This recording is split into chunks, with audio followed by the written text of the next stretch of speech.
Saturday at the Dome, and we got a top 10 showdown on Alumni Day here in Syracuse. It is North Carolina against the SU Orange, two of the best programs in the sport, and two programs that know each other very well.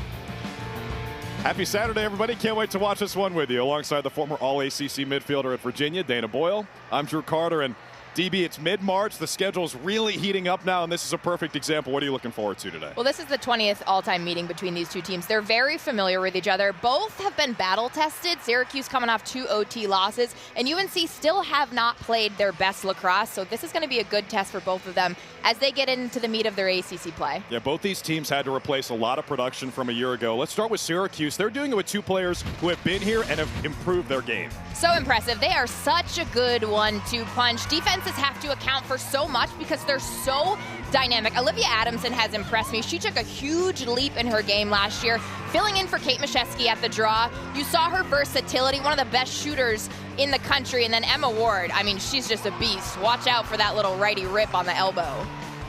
And then on the flip side, we got North Carolina. They're looking a little bit different this year, what Carolina fans maybe thought they would. They have a lot of youth. 52% of their scoring is coming from that freshman and sophomore class. Motis has been a great addition to the team. And then Godine, 8 goals in the last 2 games. Eva Ongrilly, someone to really look out for in this game. You got to stop Carolina's offense. But how will they fare against the Syracuse zone? We've seen them play zone this year, and Jenny Levy says at times we've been really unhappy with how we performed against that defense. Look at that Notre Dame game against a top 5 Irish team at the time. They only scored 5 goals. It was one of their 2 losses this season, but Jenny Levy, one of the best to ever do it. Coached Team USA a couple years ago in the World Championships, including Kayla Trainer, who won gold medal as a player on that Team USA. She's in year 3 at the helm of Syracuse, one of the best players of all time, and off to a great start in her head coaching career here at her alma mater on Alumni Day. And we didn't get the memo about the black bomber jackets. We did that. We did that. Nice. Or the flat brim hat. Yeah. That's like their MO. You got to look good to coach good. Look good, feel good, coach good.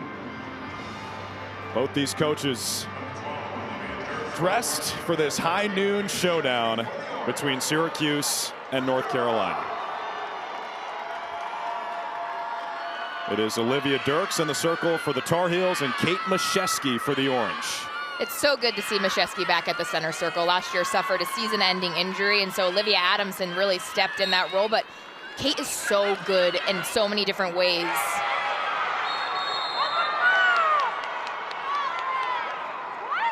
And a violation against Syracuse right off the bat. And between the 30s, we got a green card. So North Carolina goes to the woman up 5 seconds into the game. They'll have an extra player out there for 30 seconds. And that's a point of emphasis this season. In between the 30s, lots of green cards we're seeing. Any sort of push, stick in the sphere, the officials are really going to nip that in the bud early. And it's actually a minute against Katie Goodale. And Goodale, one of their best defenders. So Syracuse not only a player down, but missing the senior from Long Island. A great opportunity for North Carolina to open the scoring. Coming off a 14-6 win over East Carolina, where they shut the Pirates out for the last 30 minutes plus of that game. An errant pass, it dribbles toward midfield. Natalie Smith gave chase for Syracuse, but the Tar Heels retained possession.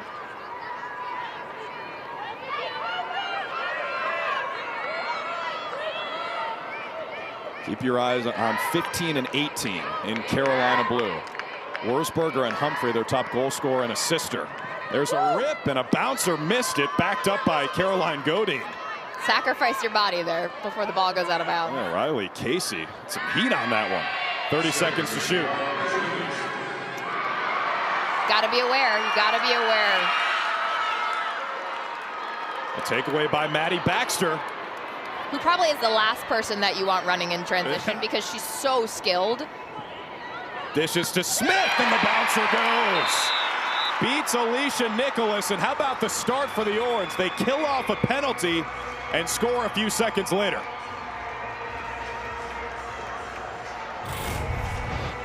And let's not forget, they lost that opening draw we're a woman down, and then Maddie Baxter does what Maddie Baxter does so well. She's like a gazelle running in transition, does a great job, heads up play, always has her heads up, surveying the scene. They found out they had numbers, kicks it to Nat Smith. Beautiful score. You don't want Syracuse to run in transition, Drew. Bad things happen. For Natalie Smith, it's goal 18 this season, an expanded role for the senior. Scored a hat trick at Northwestern in the opener, and Kayla Trainer knows that Smith is ready to emerge, and already has, as one of their best offensive threats. It's been really fun to watch Nat Smith's journey. She sort of burst onto the scene during her sophomore year with the loss of Emma Tyrell. Do it all, midi, goals, assists, ground balls, cause turnovers. She plays with a lot of spark, and she gives this Syracuse team the juice that they need, and you saw that on the first goal. She picks it up here off the draw, wasting no time with Dirks in pursuit. Smith, you see the speed. That shot backed up by Emma Ward, so the Orange will set up for the first time on offense.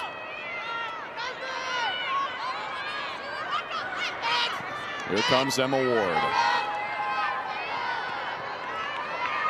Now Baxter, 5'10" out of Ontario, played at the Hill Academy, one of the best programs for high school lacrosse in North America. 2 minutes in, Syracuse by 1. They scored on that transition goal. Now in the settled offense against a North Carolina defense that's allowed 10 goals or fewer in 7 consecutive games. And we talk a lot about the Carolina offense not looking like maybe Jenny Levy wanted them to because they're a little bit young, but their defense, that's their staple. Ward's shot trickles home. A hot start for Syracuse, and Emma Ward is on the board.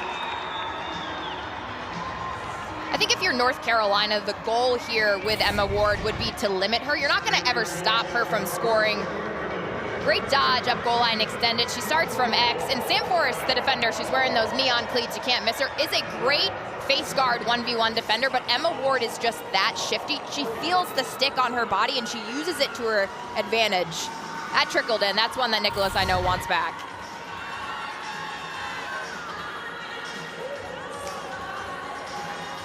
Ever since Emma Ward stepped on campus here in Syracuse, she's been one of the most dangerous offensive players in America. Had 73 points as a freshman.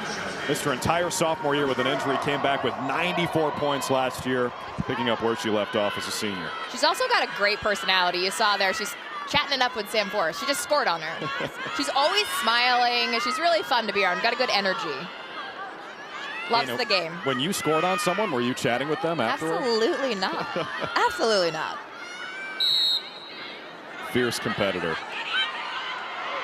Ward now with 11 points in the last 2 games and change, making it 2-0 Syracuse, and the Orange have it again as Goodale comes off the wing.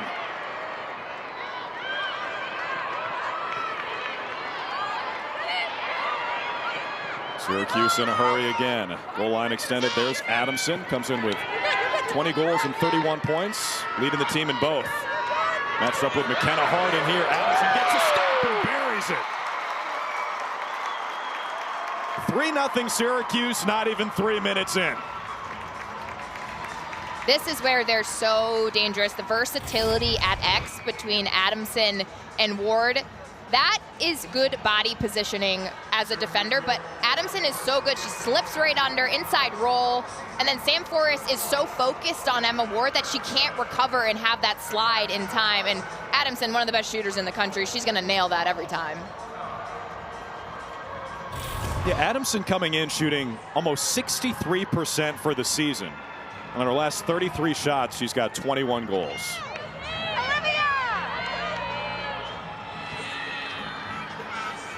All smiles on the Syracuse sideline after 2 goals in just 31 seconds.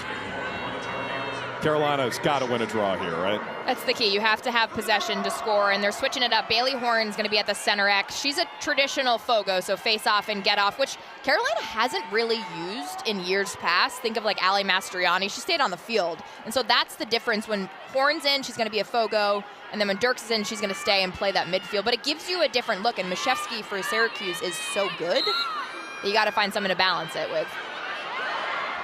Horn had it momentarily. And the Orange escape with it. Emma Muchnick, a sophomore out of Rockland County in New York, with the pickup. That's 3 straight for Syracuse, and North Carolina unsettled again. Here's Emma Tyrell, 6th-year senior. Emma to Emma on the pass to Ward.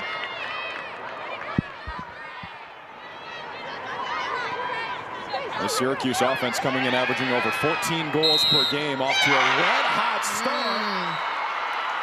That's going to count. Muchnick scores right after the whistle.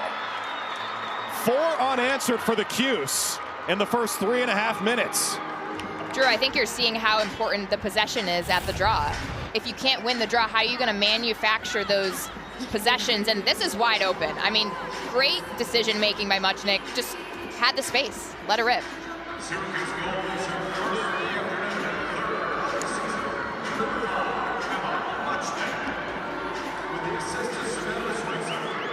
Spike that. Look at that stick drop. Oh my goodness. So bummed that that wasn't a rule when I played. I feel like it can give you so much juice. You put some flavor on your it's like stick. Baller status. Yeah. I didn't get that, you know? Basically asking you to celebrate. I'm here for it. Horn again at the center circle. Mention what Jenny Levy told us. It's kind of fun to have a true Fogo. We haven't really had that, but Syracuse has won 4 draws in a row. Keeping their foot on the gas.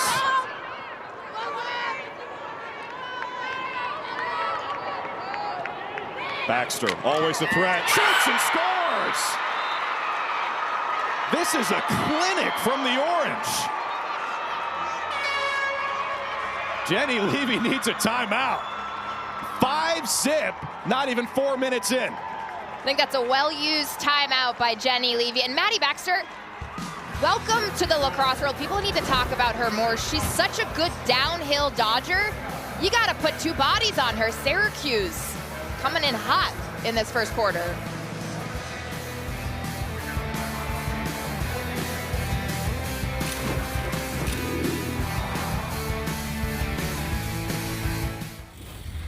All right, great start for Syracuse, leading 5-0. And they look like a lot of Kayla Trainors out there. One of the best players of all time, one of the top attackers we've ever seen, now in year 3 at the helm of Syracuse, and she's continued the greatness that Gary Gait established before her. So impressed with Kayla Trainor, and there were a lot of questions when she got hired. I remember listening to her pre-hire press conference with John Wildhack, and people were wondering, is she too young to lead the program? Well, what about Mike Krzyzewski? He had early success, and I equate her to that. I mean, she's been amazing in her 3 seasons.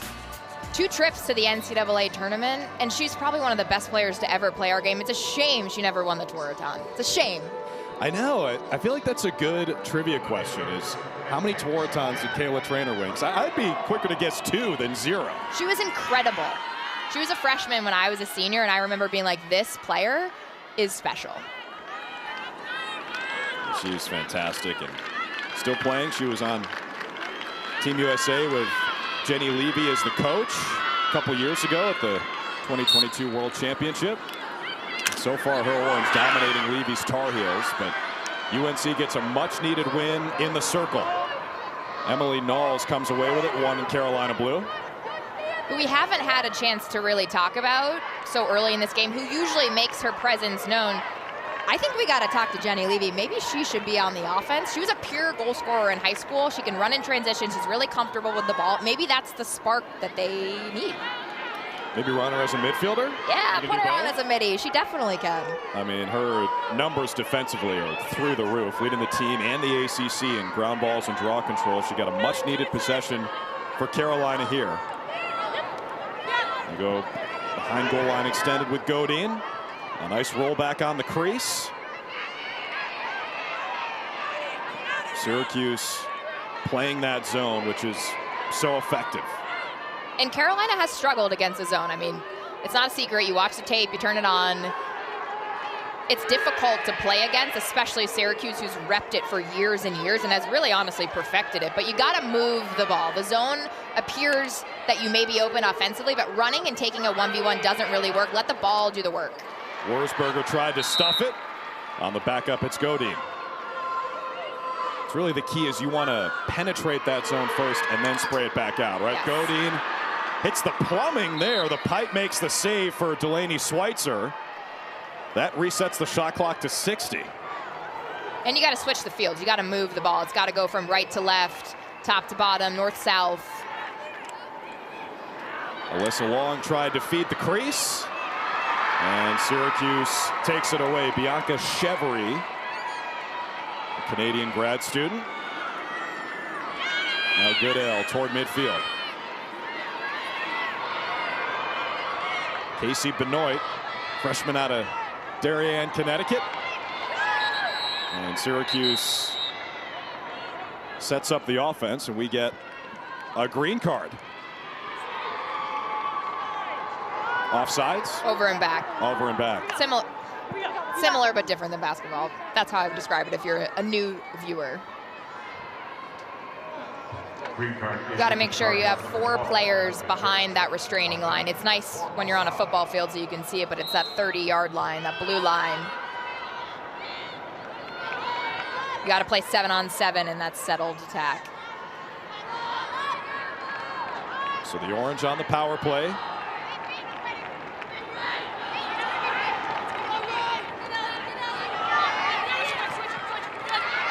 Great takeaway by Carolina and Ellie Traggio. You could hear the communication from Emma Ward. Switch, flip. They were trying to flip, and Carolina did a good job of intercepting that. That takes communication on both sides of the ball. That's a big stop for UNC as they try to claw their way back in. Ward gets barreled through.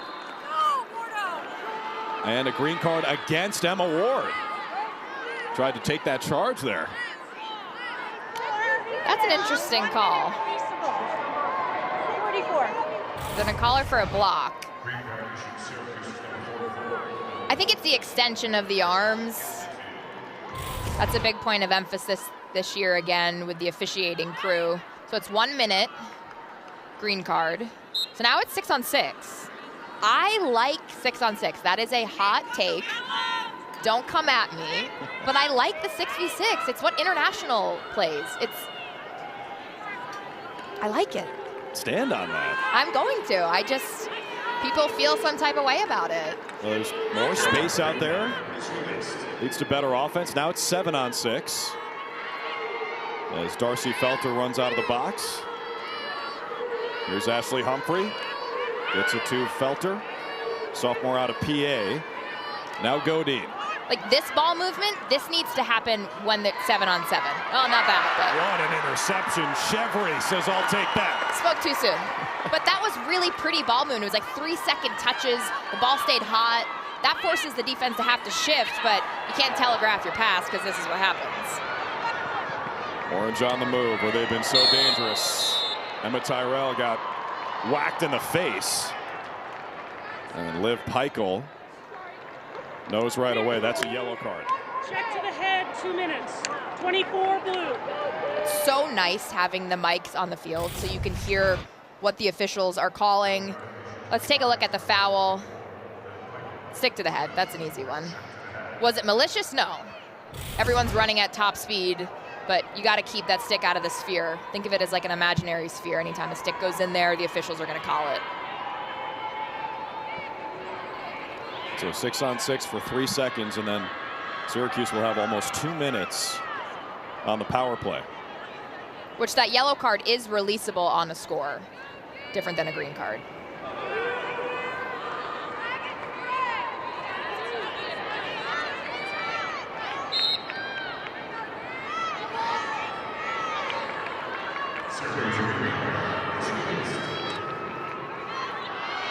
Emma Ward joins the fray after her green card is released. Now we go 7-on-6.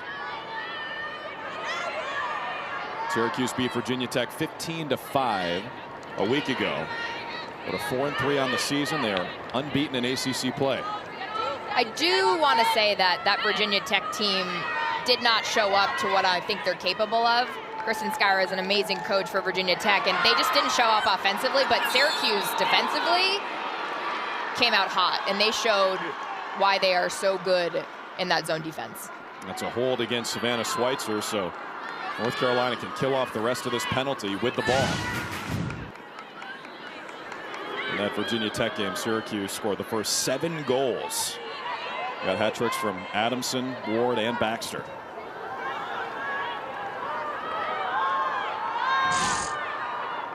See, coming up after us, you got the Michigan and Notre Dame men doing battle. It's a great rivalry. Plus, you got the whole Pretty Boy Conference thing that's still kind of looming over the entire season. Speaking of Pretty Boys, Quentin Keshnick and Potter are on the call. They're getting their makeup done right now. So 30 seconds left on the power play for Syracuse. Carolina possesses. Still scoreless as we come up on 5 minutes left in the first quarter. The Orange jumped on him. 5 goals in the first 4 minutes. Here's Olivia Dirks. Great move. And a save by Delaney Schweitzer. Ground ball is up for grabs. And it stays with UNC after the whistle.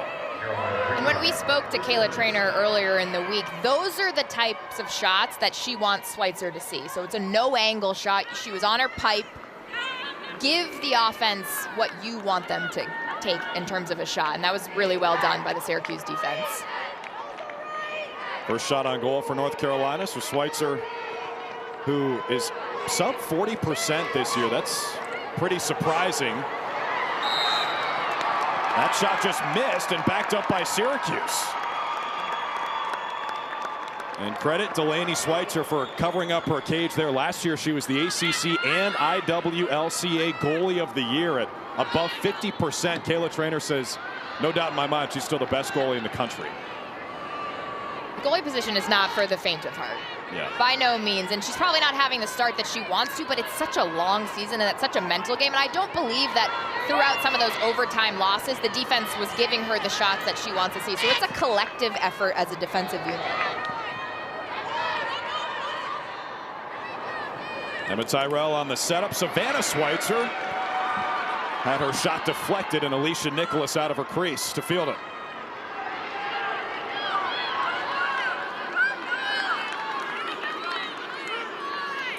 Ellie Traggio with the hit ahead to Emily Knowles.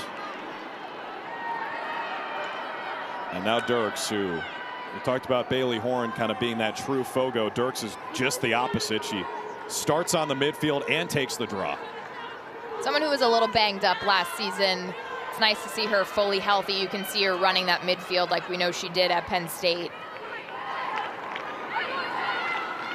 You also see her trying to flash to the middle of the zone. North Carolina just really can't get on the inside there. Once you get the ball in the middle, the zone does kind of break down, and that's when you have to switch the fields. But credit to the Syracuse defense for not even allowing UNC to penetrate that critical scoring area. The paint, I like to call it, which is the 8-meter.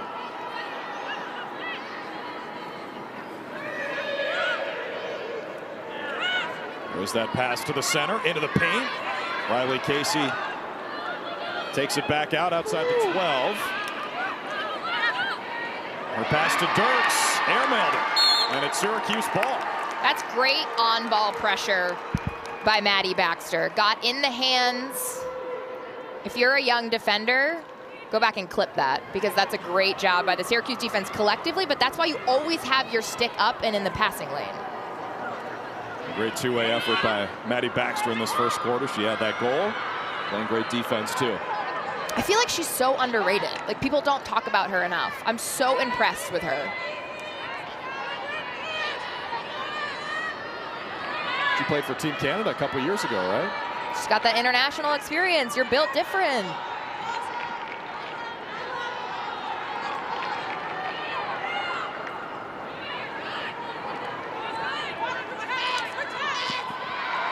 Great defense. It's Knowles. An Who absolute else? beast. Are you surprised by that? Not at all. Emily Knowles is making her 80th career start. #1 in Carolina Blue. Tops in the ACC in ground balls and caused turnovers. Also tied for the team lead in draw control. She does it all. I think what separates her, too, on the defensive end is her physicality, and it's the controlled physicality. So, again, I always say this, but, like, if you're a young defender, watch Emily Knowles, because she can play physical without being out of control. She controls her body and her feet. Great footwork, great vision, great communication. I just don't really want her to leave college lacrosse. Get an extra year. 50-year senior out of Maryland, Emily Knowles. Now the question is, can Carolina capitalize on that caused turnover? Shooting space against Syracuse leads to an 8-meter for UNC, and Kylie Motais. And we asked Kylie before the game, hey, how do you say your name? And she said it's Motais. News to us. Sorry to the Motais family. I've been saying it wrong for 2 years. We all have. Missed the shot there with a $1:20 left in the first quarter. The Heels keep it. Here's Caitlin Wurzberger, one of the most efficient shooters in college lacrosse, 72% this year, second best in the nation. Now it's Alyssa Long. A lot of contact by Syracuse and Emma Muchnick, who scored a goal in the first quarter. A little bit different pace on the offensive end for Carolina. A little bit more sense of urgency, but controlled urgency.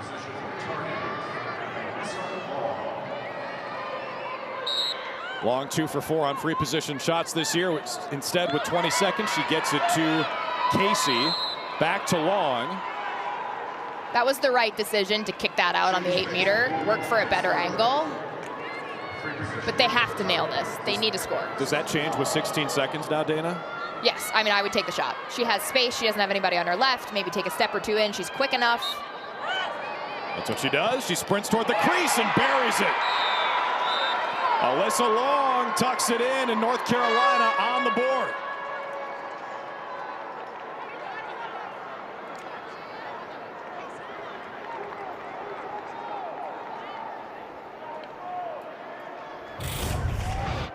Alyssa Long, she's so quick that first step. Great placement. She's so scrappy. She's scrappy on the draw circle. She's scrappy on the offensive end.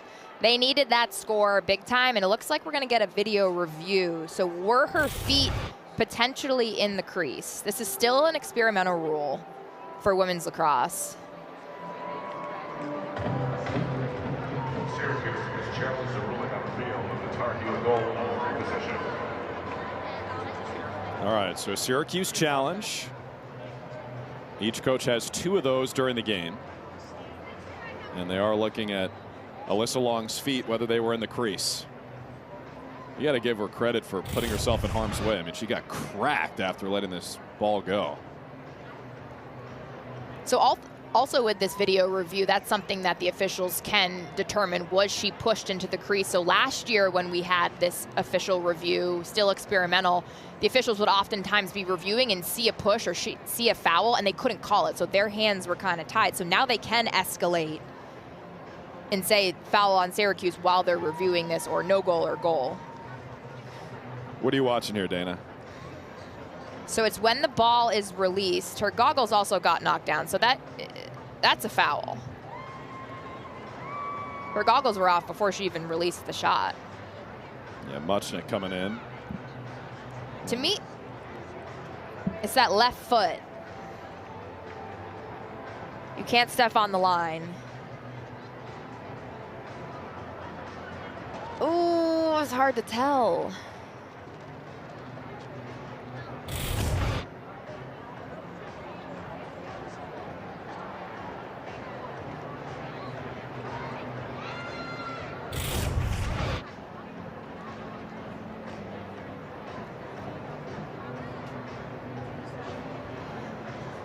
I think that's going to be tough to overturn. Right. She gets fouled before the shot. Her goggles come off, and then she sort of gets fouled after the shot. So yeah, she did a good job of controlling her body.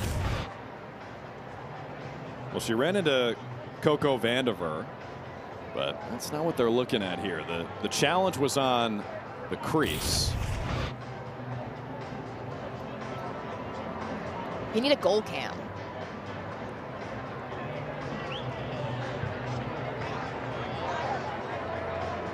Like, the shot is released. She's out of it.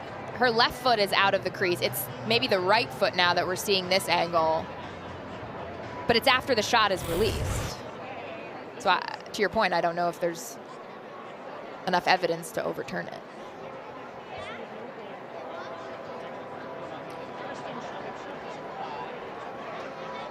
Definitely being thorough here.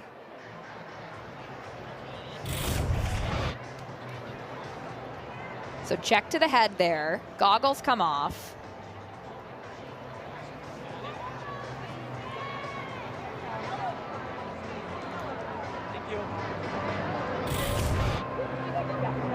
basketball call. Yes, you can. It's in the language. 5. Where's 5? 5.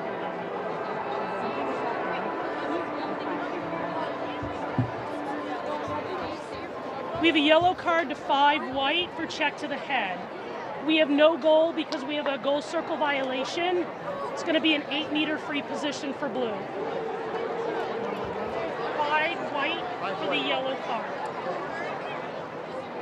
That is so helpful that we can hear it directly from the source.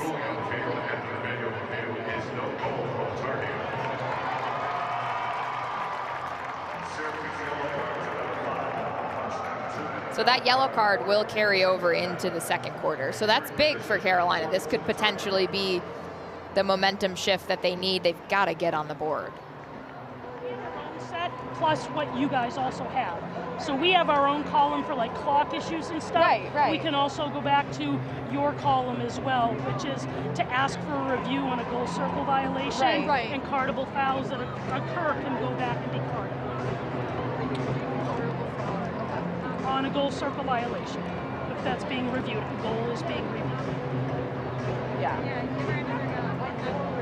Okay, so what they're explaining to Kayla Trainer right now, and I was a little bit confused about this as well, that was a Syracuse challenge on the potential crease violation, which they win. But on the review, they were also looking for that check to the head, which is why Syracuse receives the yellow card. Which is in addition to the review this year where officials can look for other things other than a goal circle violation. So I do like that, but I'm also a little bit confused. I think Coach Trainer was asking, how can you add that when we challenged a different part of the call? And which I get. And that was the explanation she received and we received. So an 8-meter chance for North Carolina. They get 2 minutes on the power play. It's Long again. She scores again. So that was fast. Making it look easy. After all that.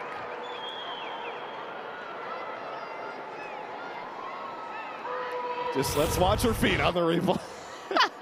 Too soon. That's a great first step by Long. She's so quick. She just essentially scored the same way she scored on the last 8 meters. This one stands. That's their first goal. Speak too soon, Dana. Alyssa Long, the senior, taking matters into her own hands. Was great against Syracuse last year with 3 points, a couple goals, and an assist, plus a career-high 8 draw controls in that game. This is just really uncharacteristic of North Carolina in years past. Not putting up a lot of numbers in the first quarter. Against Clemson, they had 3 goals, and against Notre Dame on March 2nd, they didn't score in the first quarter. So that's how challenging it is to play against a zone.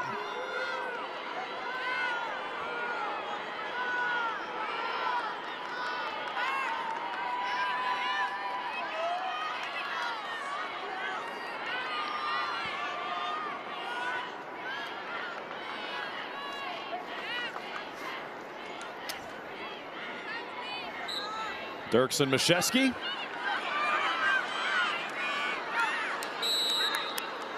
Syracuse ball. And after the goal, the yellow card was released. So Syracuse with a chance to add one more before we go to the second. Natalie Smith hits the deck and no whistle. That's where the inconsistency is hard for me. And I know that the game moves so fast and the officials have a tough job, but that inconsistency is hard if you're a viewer, a new fan watching the game. Yeah, I'm surprised by that. No call there. 5 seconds left in the first quarter. Carolina sends it toward the front of the goal. And that'll do it for the first 15. So Syracuse scored the first 5 in the first 4 minutes. But a bit of a choppy finish to the first quarter. North Carolina got one back, and it's a 4-goal game as we go to the second quarter. Ready to start the second quarter here at the Dome in Syracuse. It's 5-1 Orange against the Tar Heels as we welcome you back to the broadcast booth and say hello to a very special guest. It is Alumni Day here at the Dome, and Meg Carney joins us up here in the booth. Of course, a great Syracuse attacker for a long time. Scored 59 goals last year to lead the way for the team. Great stats, and also a great T-shirt, Meg. Tell us about this. I got to represent. You know, we're back for Alumni Weekend. Delaney Schweitzer's playing out of her mind this season, so I had to purchase it. It was just in time. I actually DM'd Syracuse NIL store. I was like, this was exclusive last year. I need you to bring it back in stock so I can purchase it for this weekend. You got the connection. I need it in store right now. So now you're not on the field. Now you're in the stands. What's that experience been like for you on Alumni Day? So weird. We were down in the field for warm-ups during the national anthem. I shed a few tears, and I was like, this is so weird. I wish I was in a jersey, but love being up here in the box with all the alumni. Just support the girls. They love that we're here, and so we're just hoping for a win. How does it feel to be back? Awesome. I just driving around campus yesterday, it was best place ever. I wouldn't want to be anywhere else. We went to Francesca's last night for dinner. So good. Ate a little bit too much, still not hungry. Do you have a favorite food spot in Syracuse? My go-to here was Exo Taco. Exo Taco, okay. Yeah. That's over in Westcott, right? Yep, so that was my place. On my birthday, we would go there. Nice. Yeah, we have a list of places we need to go, but somebody's flying out right after the game, so we can't get lunch together. She's got places to be. I got to get back to the great place of Charlottesville. I know how much you Syracuse homers love Syracuse, but it's a little warmer in Charlottesville. Well, I mean, everyone in Charlottesville talks about Bodo's Bagels. You don't have Cafe Kubal in Charlottesville, Dana. But we got Bodo's, and we got 3 locations. So, Meg, you're so familiar with playing UNC. What's your take in this first half? How would you assess it? Yeah, I mean, they're a great coach team. Jenny Levy does a great job there. Very physical and fast. This is a younger team this year. You know, you're seeing different faces out for both teams, Syracuse and UNC. So it's just going to be very physical, I think, as you've noticed so far. Just a lot of back and forth. But, you know, Syracuse doing a great job so far. As someone who unfortunately suffered an injury, how difficult is that to come back, and how much more joy do you play with? Yeah, you just learn to appreciate the game so much more. You learn to just love the game. You learn so much just being on the sidelines during that time. You might think it might be the end of the world, but you're learning so much just watching practice, watching the game, hearing the coaches, seeing their thoughts. But yeah, you can learn a lot from the sideline, and then once you get back out there, you're just stronger and better than you've been before. Like, we've seen the Syracuse zone defense shut a lot of teams down over the years. As someone who had to practice against it, what makes it so effective? They are just everywhere. Like, you think, I love playing against the zone defense personally, but going against them in practice, they are so good. They are everywhere. Hallie does a great job in the middle as a backer. And then Bianca and Katie down low as posts are just, like, you're not getting by them. And so that just made us better as a team offensively, practicing against such a great defense every day. Your elbows feel a little better now that you're an alum? Oh my Less gosh. bruises? First practices of the year, you're bruised up. Under 20 to shoot for North Carolina. Alyssa Long scored their first goal late in the first quarter. Olivia Dirks corrals it. 10 seconds on the timer. A nice move on Baxter. Good recovery by Simpkins, and Delaney Schweitzer scoops it up. So if you're UNC, Meg, how do you beat this Syracuse zone defense? What needs to change? You got to send cutters. You got to keep the backer in the middle so busy. You know, the backer can only guard so many people at once. Unlucky. That would have been sick. Yeah, that would have been awesome. But yeah, on defense, you got to get in the seams. You got to find the gaps. You got to cut in, stay in there a little bit. Back. No way! I need a replay. What a finish!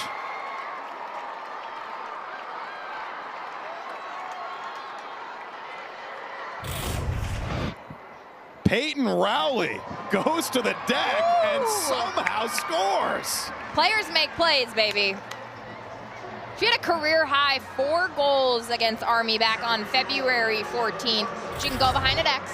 She's versatile, and I loved that shot. Yeah, she's great back there at X. She loves the inside roll. She's not afraid to dodge back there. So yeah, she's doing a great job this year, really stepping up.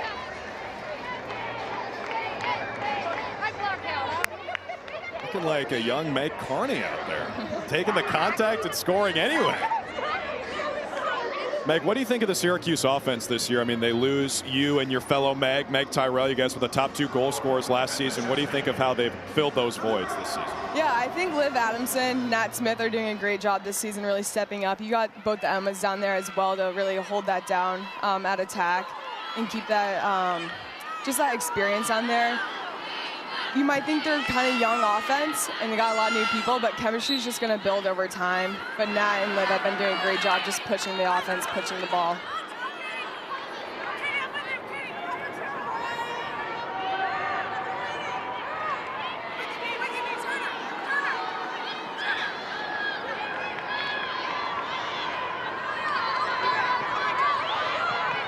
Here comes Long. She's got the 1 goal today for the Tar Heels and draws the whistle.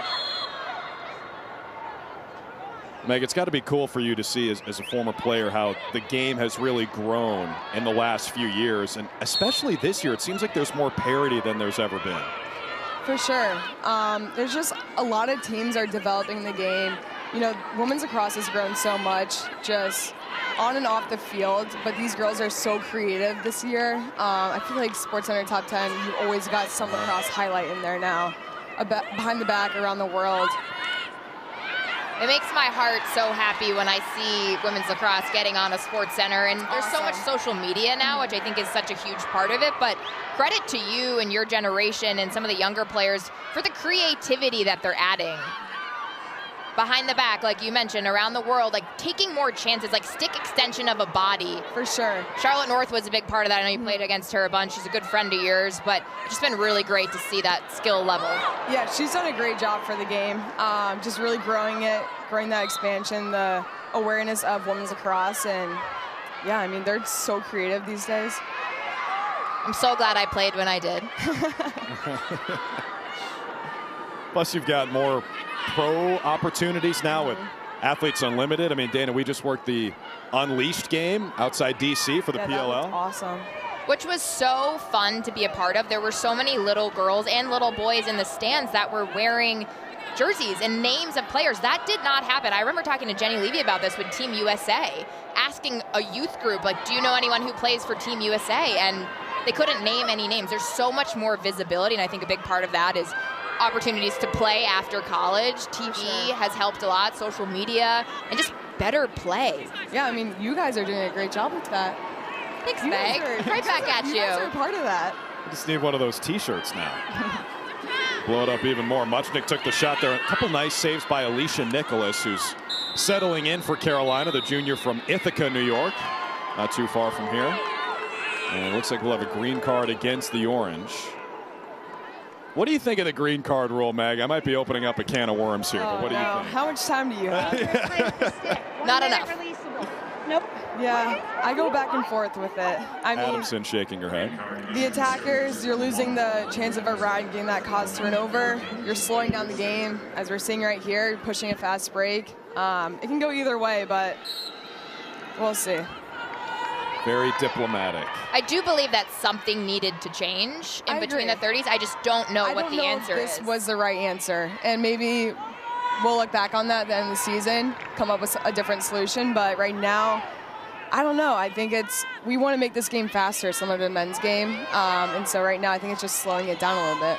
And I do think the officials have a tough job, and the changes that they have made, I do appreciate that they're open to those changes, and I do think at the end of the day, all of us want the game to grow and to be more visible and to be more digestible, but we'll figure it out. It takes time. Yeah.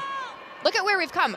When I was in elementary school, we didn't have boundaries on the field. There were no boundaries. The ball would go in the woods and you'd be chasing it. That's ridiculous. We've come a long way. That sounds kind of fun, though. Street ball. It was street ball. So for North Carolina, they've taken 9 shots, only 2 of them on goal. Long scored once, and Schweitzer made a save, and she picks up the ground ball here.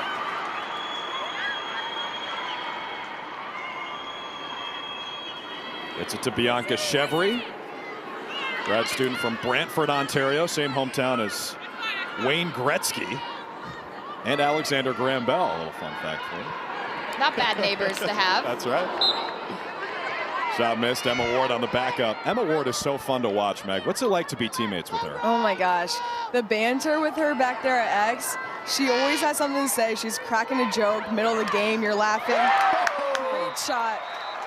She put some mustard on that shot, gets it past Nicholas, her second goal today. She always has something to say back there. She has such great vision behind at X. She sees a cutter.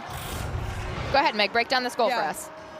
So I was talking to her beginning of the season. She kept making this move at X. She loves to be back there. That's where she's comfortable. That's her safe space. She kept rolling back to her left hand. I was like, just drop your hands, take the shot. You got to step. And right there, her defender's on her back. She drops her hands, takes the shot, and it's going in. So how important is it as an attacker to feel your defender on your back of your body and make that move according to what the defense is giving you? 100%. You got to be able to feel your defender if you're playing back there at X. You got to know if they're on your front or on your back. I mean, that's going to decide if you're dropping your hands and taking that shot or if you're going to roll back to your other hand and take the shot. So being able to feel that pressure and use it, lean with it, take that pressure and get that shot off is huge for her. And it's a comfort level that comes with experience and reps. You obviously have faced North Carolina a lot in your career at Syracuse. Who was the toughest defender that you went up against for North Carolina? Oh gosh, I mean, they're all so great. They're all great defenders. It's such a well-coached team, especially with Phil down there coaching the defense. So, I mean, they're all good. I can't pick one that stands out, but Emily Knowles? I mean, It's tough. Come on, you can't cop out like that, Meg. Say somebody. We're kicking you off the broadcast if you don't say your name. no, they're all good. I know whatever matchup I have, it's going to be a tough one. That is Syracuse ball and a yellow card against North Carolina.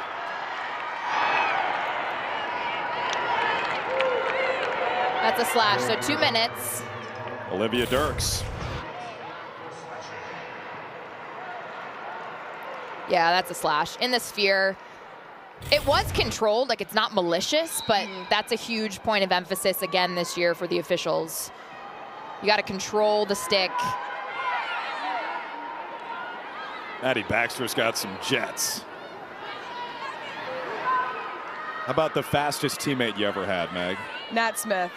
All She's very quick. So quick. My freshman year when I was young and, you know, could move, I would be up there with them. But nowadays, Nat Smith is very quick. Maddie Baxter can get up and down the field. Some room for Schweitzer. There is Nat Smith.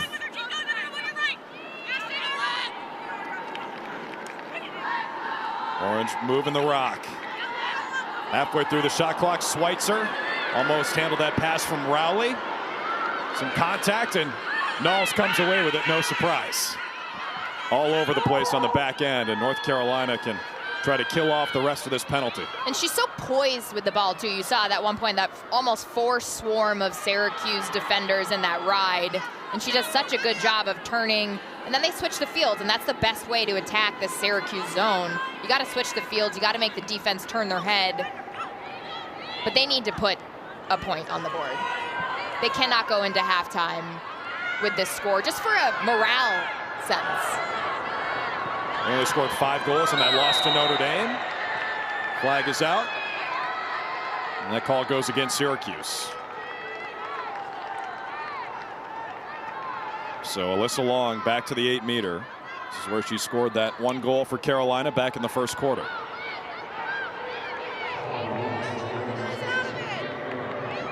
She's 3 for 5 now on free position shots this year. They need one, and they get one. It's Alyssa Long again.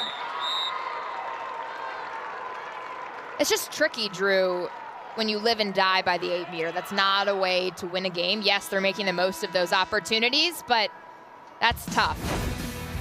But hey, the Tar Heels on the board. They've got 2. Who else? Alyssa Long, Meg Carney. It was a pleasure to have you in the booth. Thank you so much for having me. This has been awesome. We're going to have you back. Thanks for coming on. We'll see you at Fagan's later.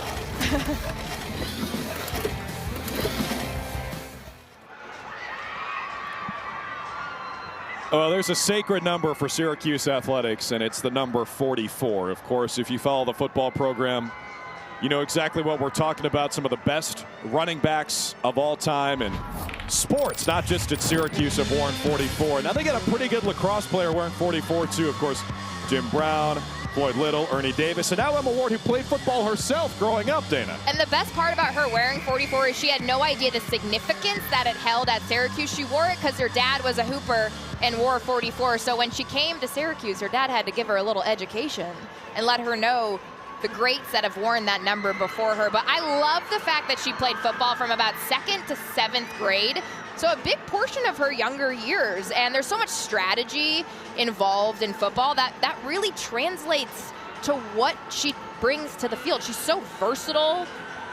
She's got such a high IQ. She knows when to take it. She knows when to dish it. And just a really fun person to have gotten to know over these years. Just a great personality. Someone you want to be around, like a good soul. You know when you meet somebody and you're like, this person is a good soul. That's how I feel about Emma Ward. I mean, she is... And she's funny. A breath of fresh air, yes. Seriously. And we were just talking with Meg Carney, her former teammate on the Syracuse attack. She said she's always had something to say. There's always some banter at X. Look at her. She's like dancing. That's the joy that we all need. Life is tough, and Emma Ward just brings that joy. She should be smiling and dancing right now with her Syracuse orange on top, 7-2 over North Carolina.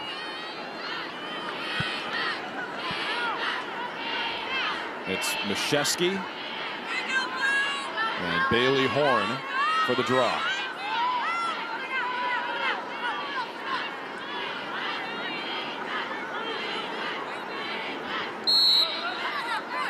And Natalie Smith with the easy catch from the wing, gets it back to Mishewski. Here comes Kate. Dishes for Emma Tyrell, takes the shot.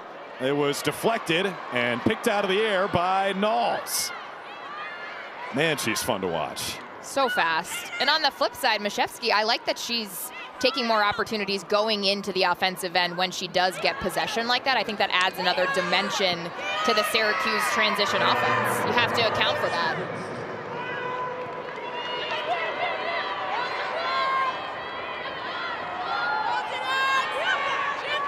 Back to even strength here. And an offside against Syracuse.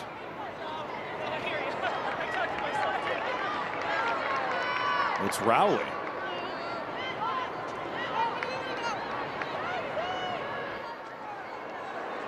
Six white, offsides, 1 minute. 6. I do really appreciate the officials coming to that 50-yard line and vocalizing the call. I think it helps us, it helps the viewers, just in terms of like education. Must be a Syracuse Newhouse thing, Drew. What do you think? I'd say that checks out. So UNC on the power play. Alyssa Long has both goals today, both off the free position. So no goals in the flow of the offense for the Tar Heels. And to me, that's an adjustment that has to change in this second quarter, but also going into the break. That has to be the difference maker in the third quarter. They have to move the ball, send cutters like Meg Carney was breaking down the offense for us. There's Motice. Schweitzer, an aggressive play from the goalie, and picks it up. Delaney Schweitzer. Like, that hypes me up, and I'm not even on the field, but you got to take care of the ball after that pickup. Pass to no man's land taken away by Motice. North Carolina takes back over, just 5 seconds left on the power play. And Nat Smith runs over the line. So we're back to 7-on-7. Going back to UNC moving the ball, they're typically a great passing team. They average almost 10 assists per game, which is tops in the ACC and top 5 in the country.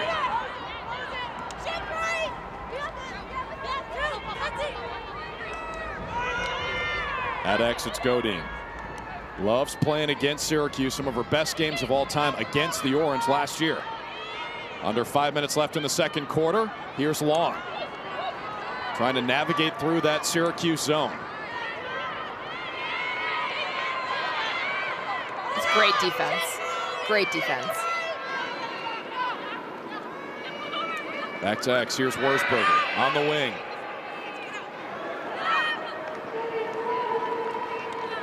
Long matched up with Mackenzie Olsen, junior out of California, under 20 to shoot. Just can't puncture the zone. That's now they do. Great ball movement and a goal for Eva Ingrilli. The freshman out of Long Island, back in her home state, makes it 7-3. Clip that. That's how you beat the zone. Right there. The ball moved. It changed levels, went behind at X. It went up to the top by the 12. It went back, and then it went inside. And when you get the ball inside in a zone, it's really hard to reevaluate as defense. Great shot by the freshman. No chance for Schweitzer on that shot from Eva Ingrilli, who is playing in her 7th career game. Coming in, she had hat tricks in 4 of the 6 games she played in Carolina blue. To put that into perspective, Jamie Ortega had 15 goals and 3 hat tricks during her first 5 games, so she's putting up Jamie Ortega numbers, which if you are a Carolina fan, you know that name as one of the greats to come out of that program. That is good company. Really good company. She kind of reminds me of Jamie Ortega too, the way she can like possess the ball in traffic when sticks are in all in her face. She's really poised, and she's a freshman. So high upside for her. UNC trying to build on the momentum. They win the draw with Bailey Horn. Jenny Levy told us that Bailey, former ice hockey player, she's got great hands, and you saw them there on the pickup. Gets it to Olivia Dirks. Now it's Ashley Humphrey. Quiet first half for her, who's 2nd in the ACC and 4th in the country in assists per game at over 3. Really good facilitator. I think the ball needs to be more in her hands. And I'd like to see her take some opportunities penetrating the 8-meter. Again, they found Ingrilli right on the crease, backed up by Humphrey, and a shooting space will give Carolina a chance on the 8-meter. It's another freshman, Julia O'Connor, also a New York native, even closer though, out of Skinny Atlas, a state champ last year.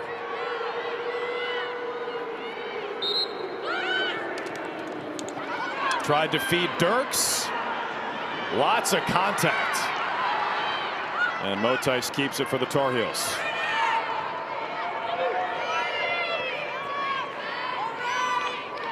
Maybe UNC, after that first goal and the flow of play, figures out how to dent this zone. It looks a lot better offensively. The ball's moving quicker, feet are moving quicker, ball is changing levels. That's nice. Another feed in front again. It's Ingrilli. Goes down. No call.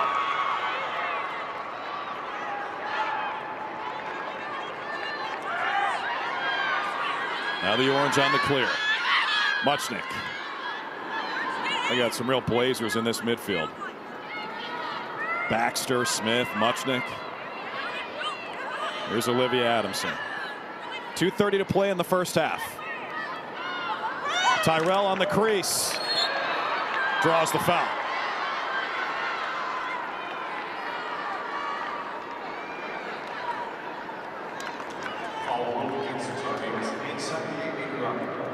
Position for the orange, and Emma Tyrell.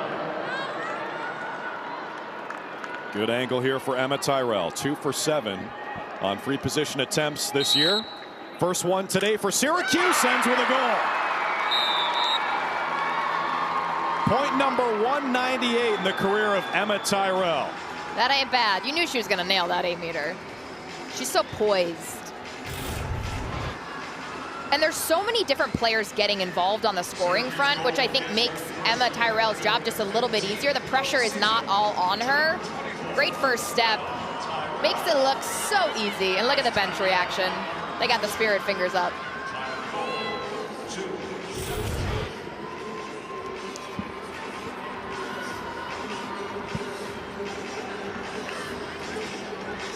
Emma Tyrell, whose sister Meg graduated last year, the top pick in the Athletes Unlimited draft. Emma stayed for one more, and her Syracuse team leads by 5 here. Jenny Levy's asking for a push on the other, or a trip rather, on the other end. Oh, the hat's off. That's how you know it's about She's to not go happy. in. She's not happy. I appreciate the fact that she is so vocal about what needs to change in our game. That's the only way we're going to see a shift. I give her credit for coming out last year and saying that something. I do too. I do too. That's not easy to do, and there weren't a lot of people who backed her up. And of course, when you do that, you risk getting blamed for every rule change, which not necessarily fair, right? Correct. I mean, the green card was not her idea. But let's be honest. She has the best interest of the game in mind. We all need and know that the game has to shift and change, and it's going to take time.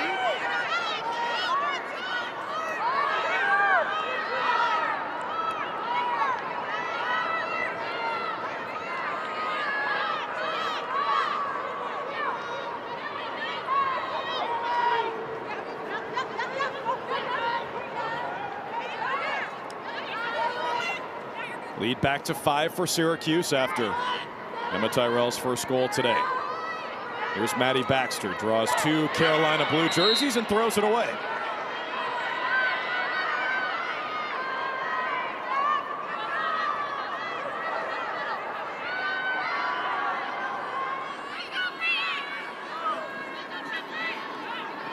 Shot clock inconsequential here with a minute left in the second quarter. 2 goals for Alyssa Long, 1 for Eva Ingrilli.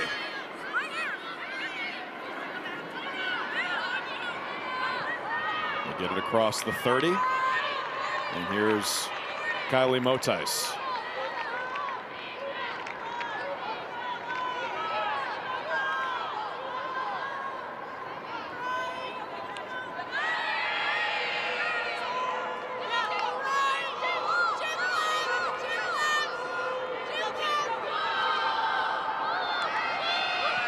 Godin trying to make her move. Goes back to X and Ashley Humphrey.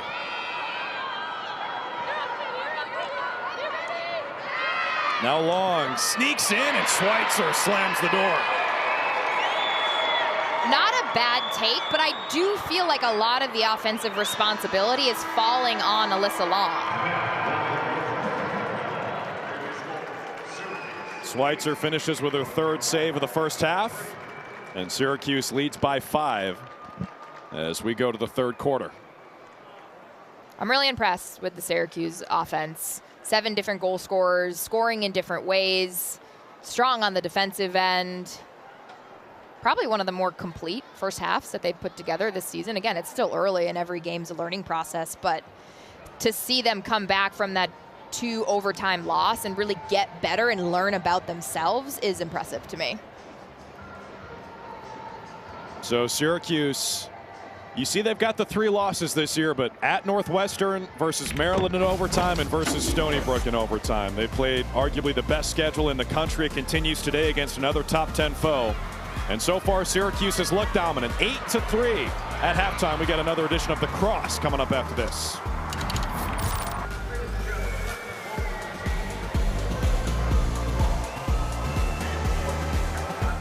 All right, welcome back to Syracuse. 8-3, the Orange over the Tar Heels as we start the 3rd quarter. Now joined by UNC head coach Jenny Levy. Hey, Coach, it looked like your offense opened up a little bit in the 2nd quarter as opposed to the first. What changed?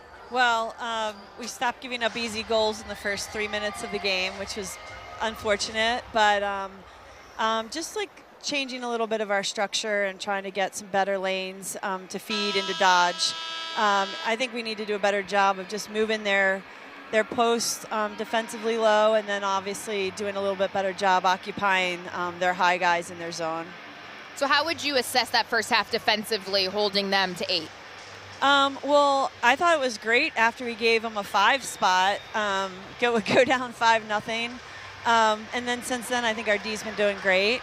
You just have to keep battling in a game like this. There's a lot of time left, and hopefully we can make some good adjustments and play with a little bit more confidence on the offensive end. All right, Jenny, thanks so much. Yep, thanks. I mean, she makes a good point about spotting them 5 at the start. If you get rid of, I know you can't do this, but you get rid of the first 4 minutes. After that, right. It was a tie game, so maybe just a bit of a sluggish opening for North Carolina, but Syracuse owned those first 4 minutes. I just appreciate Coach Levy's honesty, transparency. Yeah. And I appreciate that she took the time to do that. I do too. Right before the 3rd quarter started. See, Olivia Dirks will start outside the circle as Bailey Horn is on top of the block S. She'll take the draw against Kate Mashesky. And Bailey Horn may be a new name to viewers, but she's been repping at that position under Ali Mastriani and some of the greats for 5 years. And she was beating players in practice, Jenny Levy told us. So she's very ready for this opportunity. And with Sophie Student going down, who also is another option at the draw, she's really been an added addition. Yeah, when Jenny Levy told her she's going to have a big role this year, Bailey was like, "Are you sure, really?" Because that's new for her. But they lose Kaylee Harden, mentioned Sophie Student. Horn has been an important player for them. Syracuse won the draw battle 7-6 in the first half.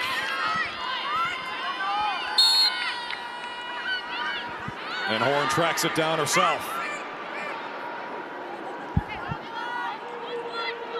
Seems like attacking in transition would be really good for UNC before Syracuse can get that zone set up, right? And that's their bread and butter. And we heard from Coach Kayla Trainer on the call this week that they need to limit Carolina's transition offense. They're so good in that area of the game. If you watch them when they are transitioning, they have triangles all over the field, which means they always have outlets.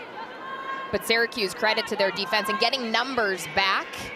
Not worrying about ball watching, but getting numbers back in that 12-meter has really stifled any sort of transition that Carolina wants to find.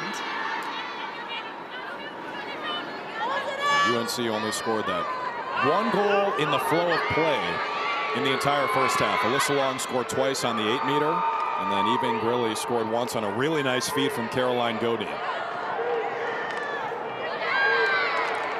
A lot of traffic in front.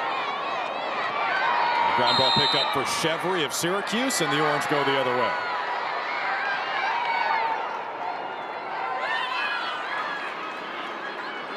Baxter and Smith, maybe the two fastest players on the team. Little give and go. Smith with a sidewinder got crunched by Emily Knowles. And that's a yellow card. Looks like she might have got the wind knocked out of her. This was about to set up for a beautiful play, but yeah, cross-check. Knowles' stick goes horizontal. That's an easy call for the officials to make. It's hard to stop someone running so fast like Nat Smith, but lead with your body. And Syracuse gets a woman up on a power play.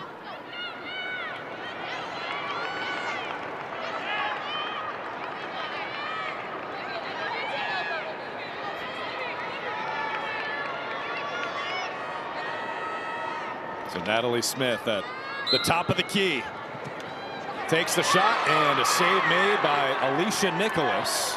Nicholas had 2 saves in the first half.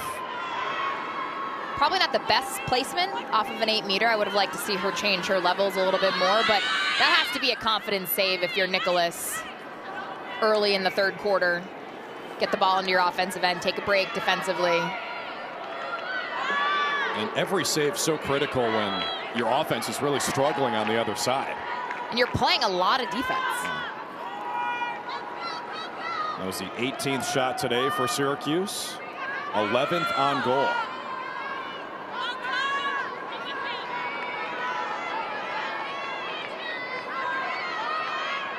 Here's Godin. Operating from the wing. Now Dirks.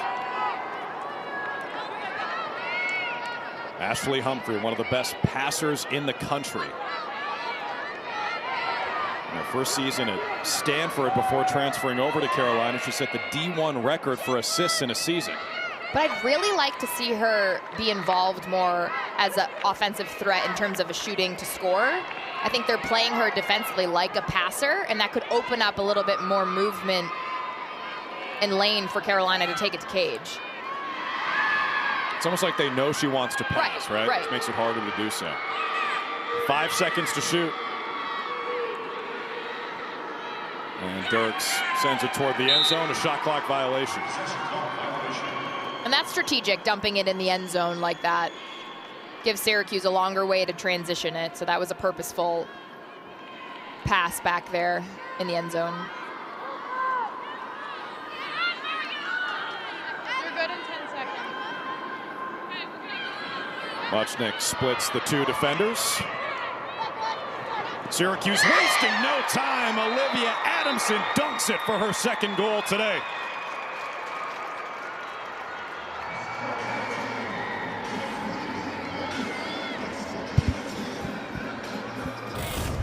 That's a pretty play, but it all starts from the Schweitzer clear.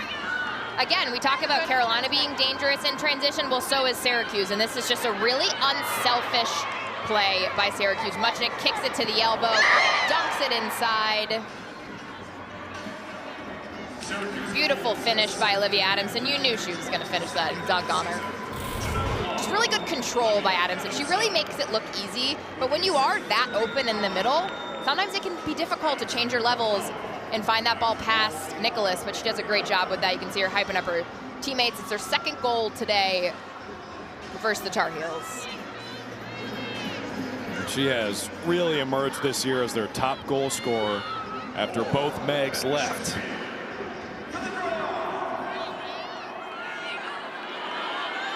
If you weren't with us earlier, Meg Carney joined us in the second quarter. It's Alumni Day here at the Dome.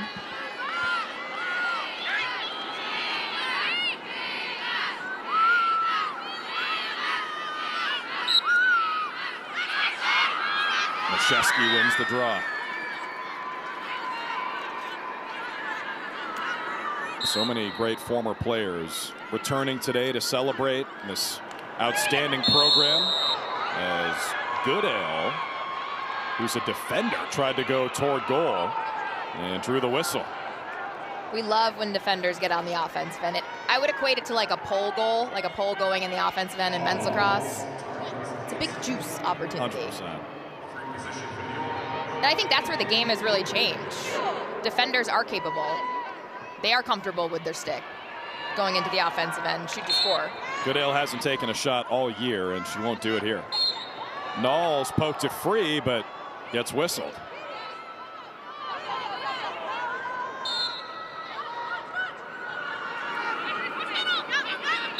They spin it around, and Adamson, it's the shooting space call. That's a good pump. Sometimes you'll see offensive players pump to sort of let the officials know, hey, I could shoot, but I'm not going to because it would be dangerous. Really heads up play by Adamson.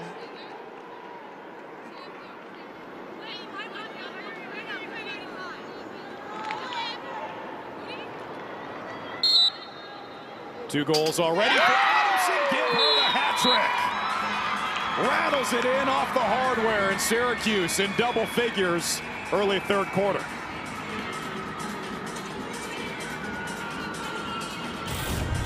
You feel like it means a little extra when you get two pipes and makes the noise. Great shot by Adamson. So impressed with her stick control. All the Syracuse players around her hyped up. And look at the bench, Selly. That's when you know you've got a connected team, when everybody on the bench is so invested in the overall success of the team. So for Adamson, 2 goals in 36 seconds. Ain't bad.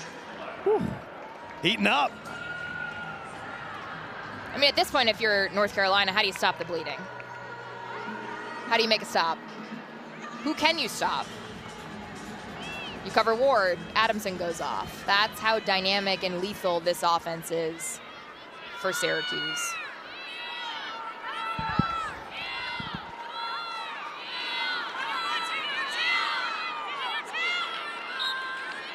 You mentioned the connected nature of that Syracuse roster. Everyone on the bench is doing something before a draw. I know, we need to get a list of what those signals. I've seen spirit fingers. They were waving their sticks earlier. It has to mean something. We just need a bench cam. Good stick from Tyrell. Turns the corner, feeds the crease. Another one for the Orange. Jolie Caramelli, the freshman out of Massapequa.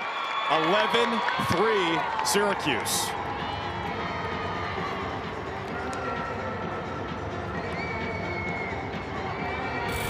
Freshman's got a big smile on her face. Initially a great knockdown by Knowles, but good job by Tyrell to pick it right back up, and it goes to Caramelli, a freshman. You love when your freshmen can get involved and get that confidence, build it early in the season, and it will pay off in dividends as we get closer to championship weekend. Kayla Trainer told us that Jolie Caramelli is so smart. Her lacrosse IQ is through the roof. And she was ready for that feed from Tyrell. And she's part of the first recruiting class for Kayla Trainer. So these freshmen are players that Kayla Trainer recruited to come to Syracuse, and who would not want to play for a coach like that, for a name like that? Her name says enough. Her play obviously backs her name up, but she's a great motivator and a great spotter of talent. And she does a really good job with these young women, giving them confidence on and off the field.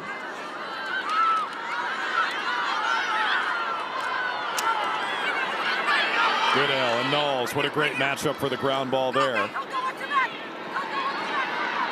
Syracuse emerges with it. Good ground ball pickup by Coco Vandiver. And I love the communication that you can hear on the field saying, Coco, watch your back. It's her teammates supporting her as she goes and picks up that ground ball. That's vital. It doesn't just have to happen in settled 7v7. So 5 minutes into the third quarter, Syracuse by 8. And Danny, you mentioned the recruiting that Kayla Trainer is doing. New players are also trying to make some history. It's a Syracuse program that's been so close a couple times to winning a national championship, but they haven't done it yet. So these players hoping to bring their first championship to this program. Which is shocking based on the talent that they've had over the years. Good skip to Baxter, ends up with a shooting space against Carolina.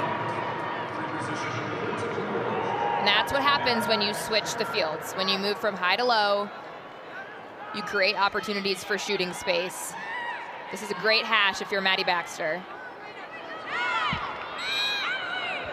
Baxter shoots. Ward gobbles it up. It's a Tyrell. That was a fancy feed. Now Baxter trying to split a couple defenders. That's a good and an call. offensive foul. That's a good call by the officials. It's a little bit different than basketball, where you have to have positioning versus your feet set, like in hoops. Good heads-up play by the officials. Speaking of basketball, did you see your Who's last night? Come on now. Come on now. I didn't because I was asleep, but I did look back at Twitter this morning. Overtime. Heartbreak Who's. Heartbreak Who's. Tough. It's all right. We got him next year. Just send Joe Lenardi a present so you make sure that Virginia gets into the tournament. Great run for NC State's men. They'll be in the championship against North Carolina today. UNC, NC State, not a bad matchup. But going back to the Syracuse women's lacrosse program, do you think this could be the year for the Orange? I feel like we say that every year. Right. That was going to be my next comment. But they got a shot, right? Based on the small sample size that I've seen this early in the season, yes. However, teams get better. Big collision as Casey Benoit, the freshman, goes down. Teams get better as the season goes on, and you kind of saw them unravel a little bit. Check to the head. 18 blue. That's Ashley Humphrey. They unraveled a little bit championship weekend. Let's take a look at the replay here. Yeah, that's the right call. Over and across the body. Too close to the head. You have to think maybe that's a frustration foul. They don't get the ball a lot on their offensive end, and when they do, they sort of give it away like that. It's difficult. It's hard to play a lot of defense, and you finally get the ball on your offensive end, and you sort of panic in a way and don't necessarily take care of it as you would if you had a lead. So the Orange on the power play for 2 minutes. But what you're saying, though, Dana, I mean, it's for Syracuse women's lacrosse, it's not going to matter what happens really until championship weekend, because that's where they've come up short before. And I think ACC's tells a lot about a team, too. You sort of saw Syracuse crumble last year when they played North Carolina in the ACC tournament. Yeah, that was domination from the heels. 15-9, and it was not even that close. They scored the first 8 goals of the game. So they've been a little bit inconsistent as the season moves on. Now every team is different, and this team has so much veteran presence that I do feel like the pressure's a little bit on them. So, kind of like the conversations we've been having about Notre Dame. What a feed. What a finish. Emma Tyrell scores, and that is her 200th career point.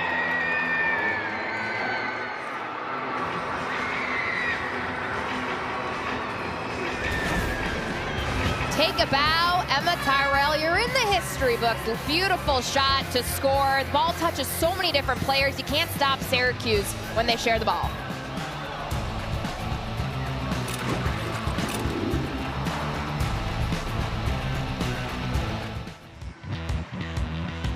Olivia Adamson and Emma Ward. Those are the two players we spotlighted off the top, Dana, and sometimes you know. A little 1-2 punch action, just like us up here in the booth, Drew. They do such a good job. Yes, making moves to cage and putting the ball in the back of the net, but you have to account for them defensively, and then they also open up other players on the field like a Nat Smith and a Maddie Baxter. They're just really complete right now on the offensive end, and they're fun to watch. 5 combined goals for those two, 3 for Adamson, 2 for Ward. It is all orange. Efficiently doing it too, and that's really nothing new. Adamson coming in shooting 63%, Ward shooting, how about this, 444 for number 44. It's like she knew that was going to happen when she picked 44. But Olivia Adamson, for me, has really elevated her game to another level. She's really crafty and she's selfless. Yeah, she plays a great 2-man game. She did it with Sierra Cockrell last year, but she's making plays now and she's initiating and she's sort of the catalyst on the offensive end. And she had a big role last year as a sophomore when Kate Mashevsky went down. And you're just seeing her add so much versatility to her game that how do you stop her? I think you can really only contain her.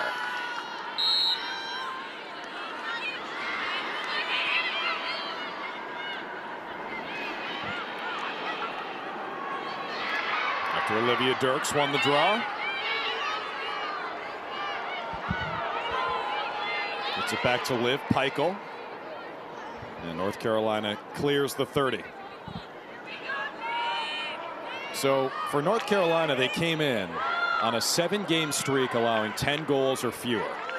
That ends, we're barely midway through the 3rd quarter. Syracuse for the season averaging just over 14 goals per game.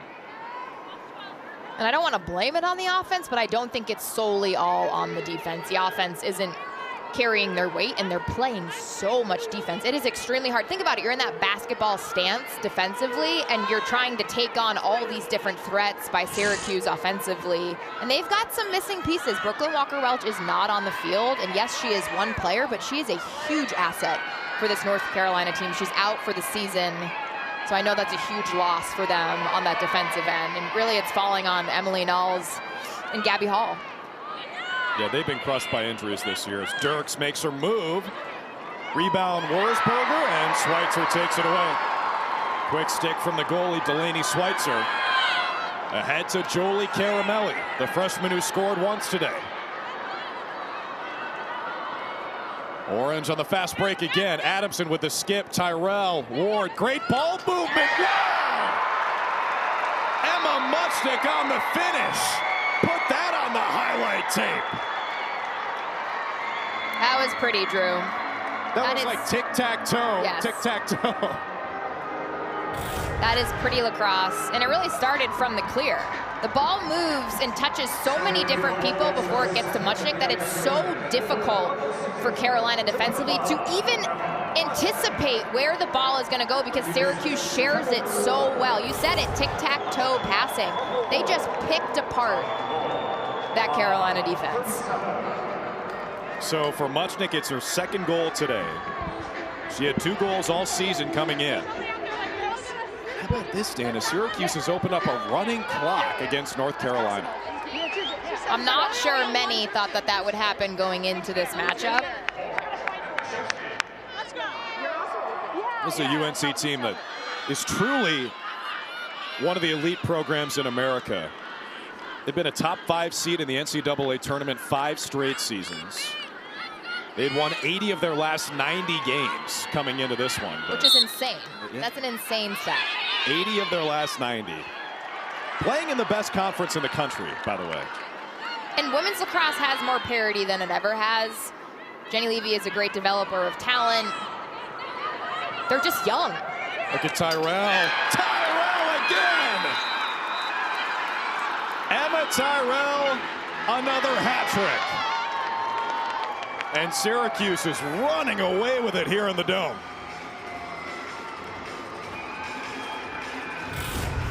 I'm almost at a loss for words for how beautiful that transition was. Nat Smith, so unselfish. Look at Nat Smith to Maddie Baxter to Tyrell. That is how you move the ball and you play team offense. And it wasn't like it wasn't contested, this shot.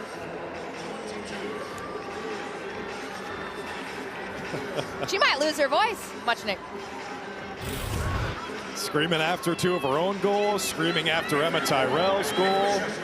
Second Syracuse player with a hat trick today, and that clock keeps running. I mean, in transition, it's been poetry. That's a great way to put it. Thanks, Dana. They win another draw as Goodell gobbles it up. Somehow maintains possession. And Casey Benoit brings it across. Dirks after the nice stick work from Caroline Godine. Casey Benoit, someone we haven't really highlighted, but has done such a good job all game. She's a freshman, starting on the defensive end. She's maybe 5'3". Started every game as a freshman. How about UNC? They can play a little transition of their own. And Caitlin Wurzberger on the finish.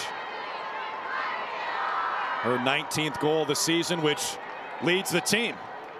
That's a statement goal right there from a veteran player. You saw her as soon as she scored, didn't even celebrate, just got her team in the huddle and said, we got to pick it up.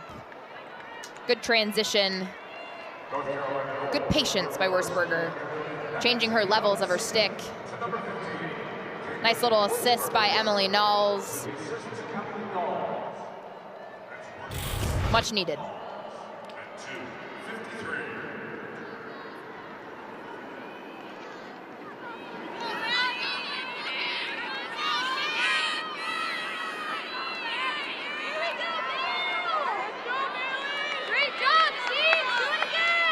See in the foreground there, Aurora Cordingley in her first year as an assistant on Jenny Levy's staff. Great addition. Player, yeah. Great addition. She's Canadian, so obviously she gets some bonus points. Flair factor. You're just automatically cooler if you are a Canadian and you play lacrosse. You just have the it factor.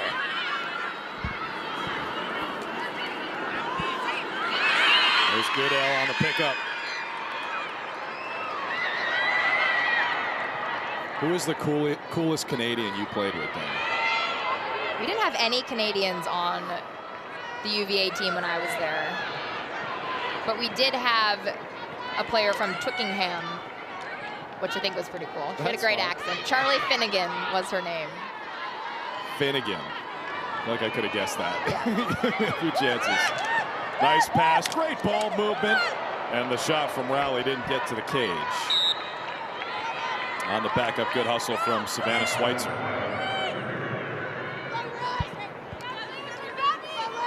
Under a minute left in the third. Syracuse still by double figures. Baxter. What a look, and Tyrell, another missile. This ball movement is a thing of beauty. It's a clinic. They are putting on a clinic on the offensive end.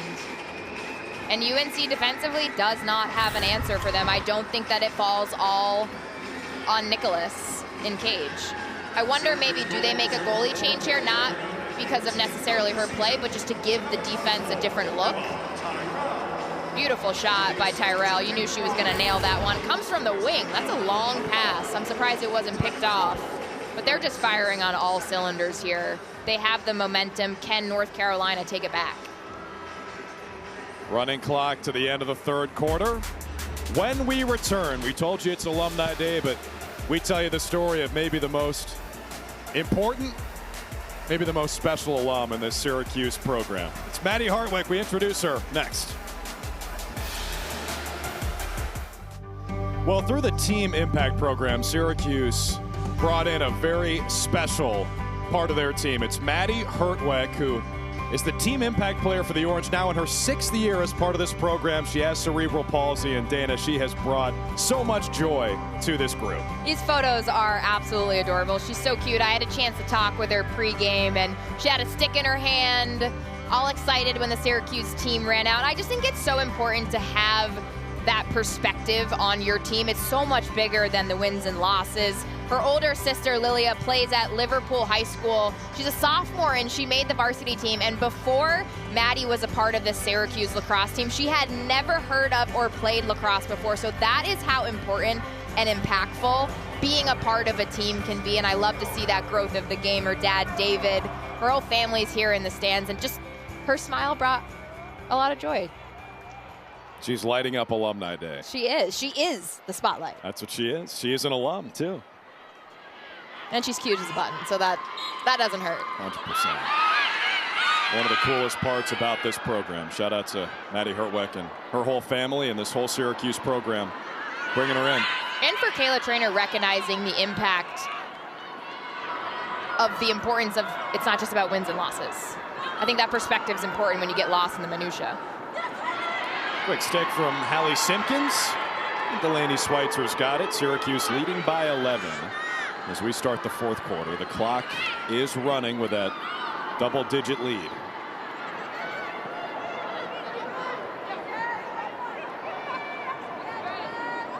The Orange well on their way to moving to 5-3 overall and 4-0 in ACC play. Wins over Notre Dame, Duke, Virginia Tech, and 14 minutes away from North Carolina. And a few days off before they take on UAlbany. As for North Carolina, they're off for a week before they host Louisville. And for either of these teams, it's not like their schedules get any easier, Drew. They're going to get into the thick of ACC play, so the competition just takes a level up. Syracuse is going to face Albany, like you mentioned, the great Katie Rowan, head coach of Albany. Her name might be hanging in the rafters here. I don't know. She was just an okay player. One of the best in program history. If you look at the single game records for Syracuse, Katie Rowan had like 4 double-digit point games. It was insane. She's a beast. That's off the crossbar. Jolie Caramelli's shot. She almost had her second goal today. And I might be shortchanging her, by the way. I'm sure we'll hear from Katie. Is Katie here today? It is Alumni Day. They have a game this weekend. Busy, yeah. Albany, who defeated Virginia last year in the NCAA tournament. A little bit painful, but happy for the growth of the game and for Katie Rowan. Of course. They showed up. Caramelli's got another. Well, she entered with 2 goals in her freshman season, and she's got 2 more today. And the Syracuse onslaught continues, 16-4. And look at Emma Ward breaking it down. They put 16 up on the board, and they're still strategizing of how can we continue to break apart this Carolina defense. That's huge confidence for Jolie. Possesses the ball in the middle. That's not easy. She's got 2 Carolina defenders in front of her, and she's able to change the level of her stick and put the ball past Nicholas.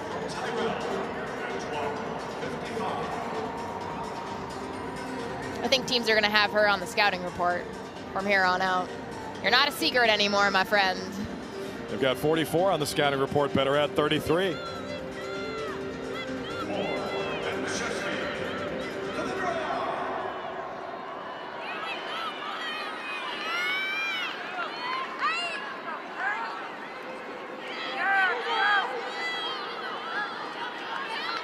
(14-8). Syracuse has won the battle in the circle. Mashesky and Horn. And that sort of tells the story, at least in the second half. The possession just has not been there for Carolina. And when they do possess the ball, they're not putting the ball in the back of the net. So it's so much Syracuse offense we're seeing, which is beautiful to watch. But that puts a lot of strain on the Carolina defense. Yeah, it was 7-6, the draw control advantage at halftime for Syracuse. So UNC's only won 1 draw this entire second half. And don't forget what you see in the top right, Michigan and Notre Dame. That's coming up right after we finish here on ACC Network.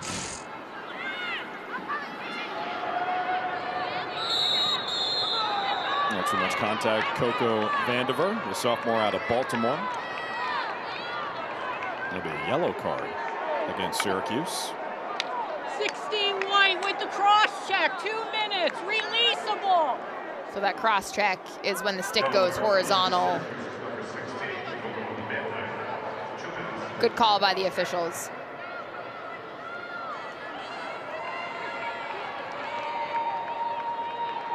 Carolina to the power play. Sam Forrest will trigger.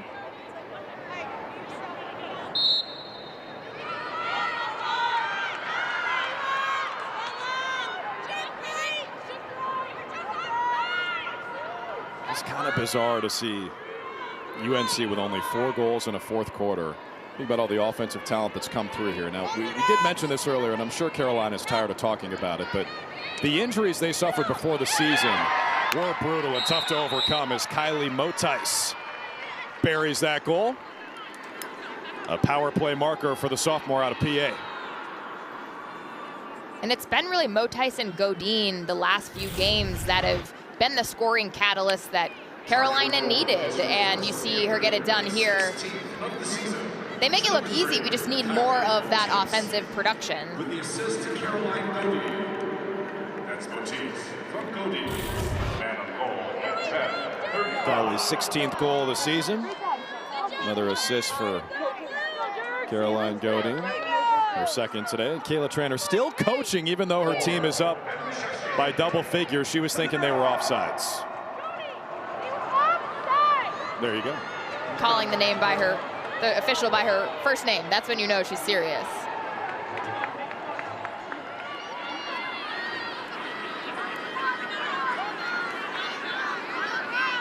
Still working on it. I love that passion.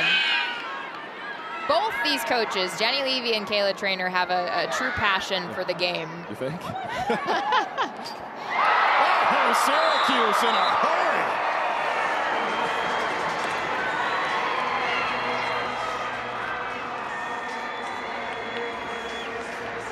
Natalie Smith with her second goal today. If you blink, you'll miss a goal by Syracuse today. And what's not going to show up on the stat sheet or the play-by-play is every time Carolina does something good, whether that's a caused turnover or a ground ball or a hockey assist, Syracuse has something to combat that with, to stifle any sort of momentum that Carolina tries to gain.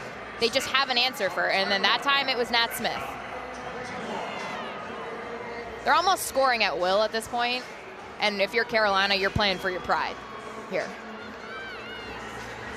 The Orange are 1 goal away from matching their season high of 18, which they scored against Army.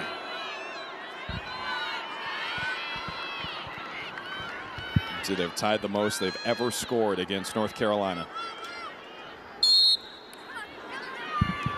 Meanwhile, the Tar Heels came in allowing 8.6 goals per game, so just about twice as many as they allow on average.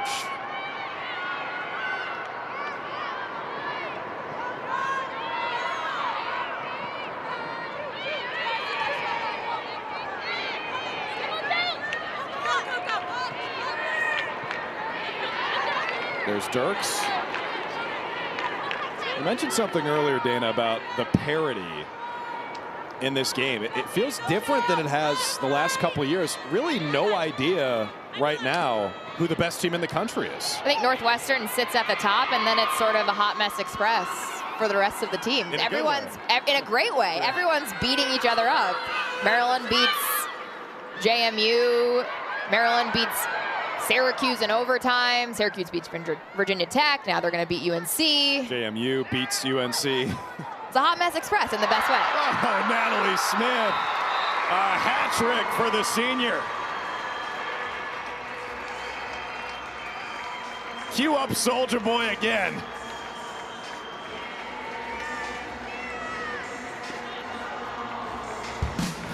You can't stop Syracuse offensively. They're so selfless. Beautiful feed from Emma Ward. And who else? Nat Smith finds herself open, nails the shot. Syracuse up 18-5.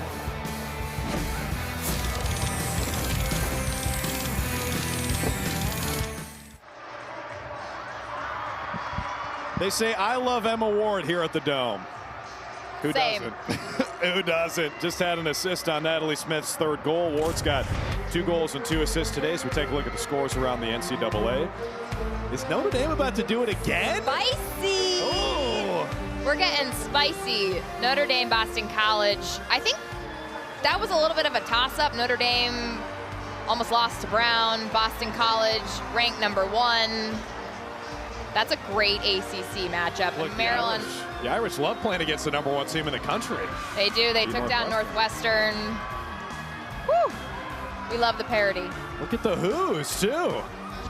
Sonia LaMonica doing a great job in her first year as head coach for Virginia. Giving them a spark. Helping that master plan come to fruition in Charlottesville. The 4-3-4, we love it.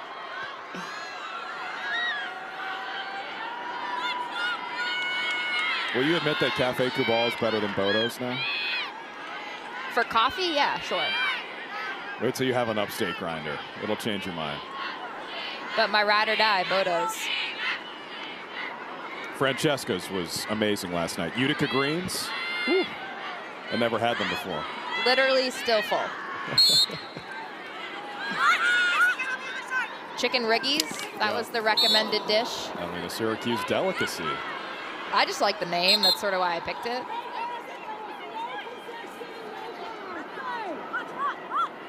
So far, this has been a delicious Saturday afternoon for Syracuse women's lacrosse. 18-5.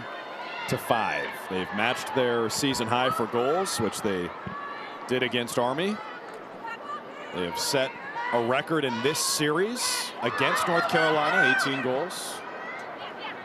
Been a balanced scoring effort. Emma Tyrell leading the way with 4 goals. It's a running clock. Not something UNC sees often. You don't see that. And it's sort of deflating if you're the defense because you're playing so much on that side of the ball. Oh my goodness. They did it again, but Nicholas with a great save. Savannah Schweitzer denied. Great passing again and a better save. Schweitzer was basically on the ground, caught the ball, was able to possess it. I thought that was for sure a goal, but great heads-up play by Nicholas. Well, Syracuse on the day has 11 assists. That was almost number 12, but credit Nicholas, who is now sprinting out of her cage. Carolina's going to make a goalie change here.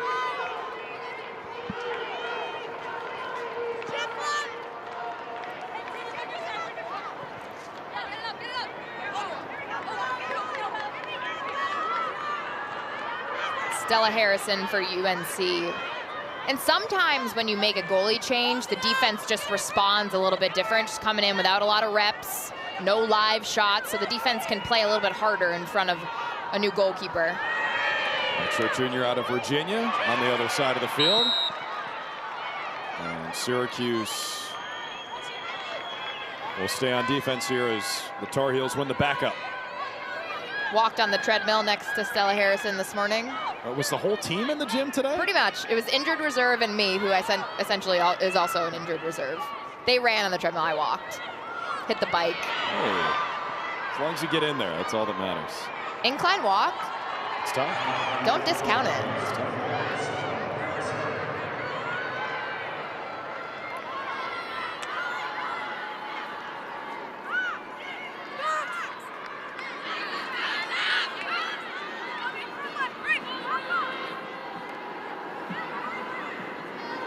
I told you earlier that Notre Dame took a lead to the fourth quarter against Boston College. This Syracuse team beat Notre Dame in South Bend 16-14.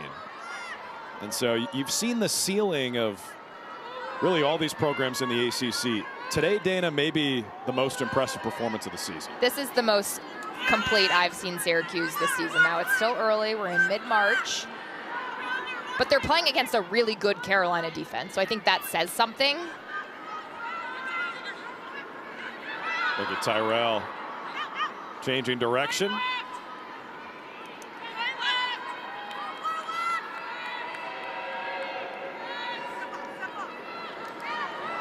Ward, what a move.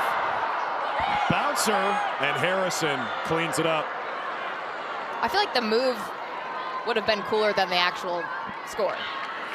Still put that on SportsCenter top 10. She's so shifty. Her footwork is incredible. Wow, anybody tackled her, but she was playing football from 2nd to 7th grade. They probably didn't. She was a beast out We there. have all those highlights. Running circles around people.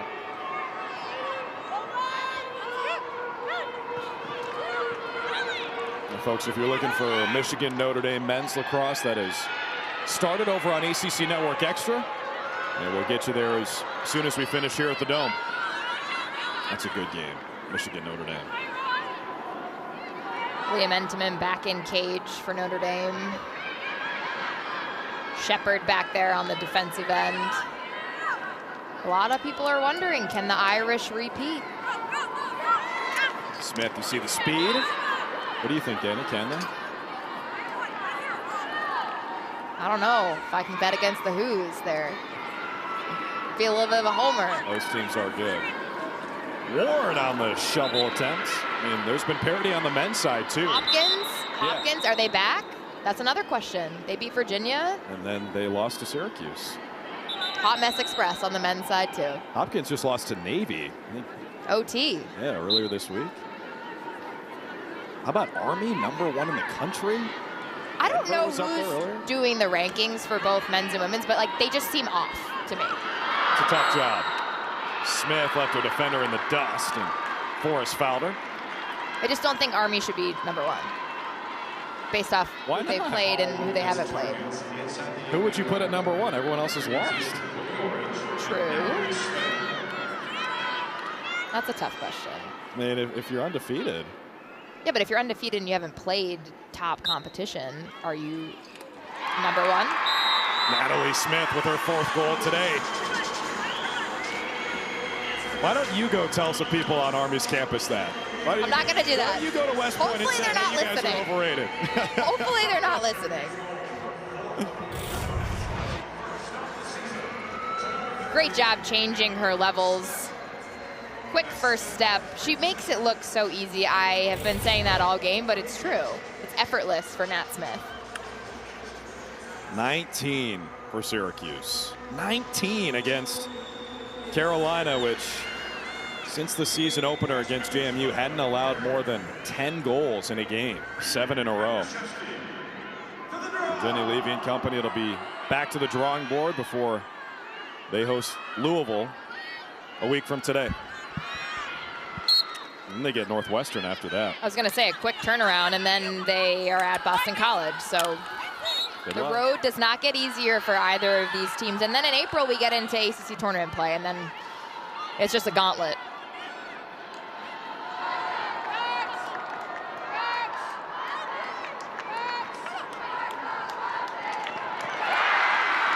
A 20-piece for Syracuse. And guess who? Ward to Tyrell. Emma's 5th goal today, her 8th point. And it is all orange here at the Dome. I mean, if you like high scoring and fancy finishes, this is your game. Scoring at will. You can see the joy of Syracuse. This is a big win for them against an ACC rival opponent. It's a statement win, Drew.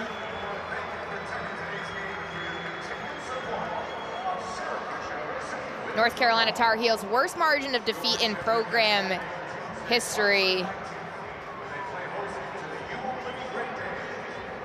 Wow, that's impactful. First home win versus North Carolina since 2014. Whew, they got something to prove, and they're doing it. They did it in emphatic fashion, too, in front of a record crowd. 2,982 fans here at the Dome.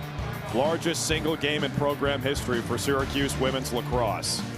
They quadrupled up North Carolina, 20-5, the final score. For Dana Boyle and Mike Lindsley and our entire crew, I'm Drew Carter saying so long from the Dome. Thanks to Meg Carney for joining us. Alumni Day is a celebratory one here in Syracuse. Let's get you to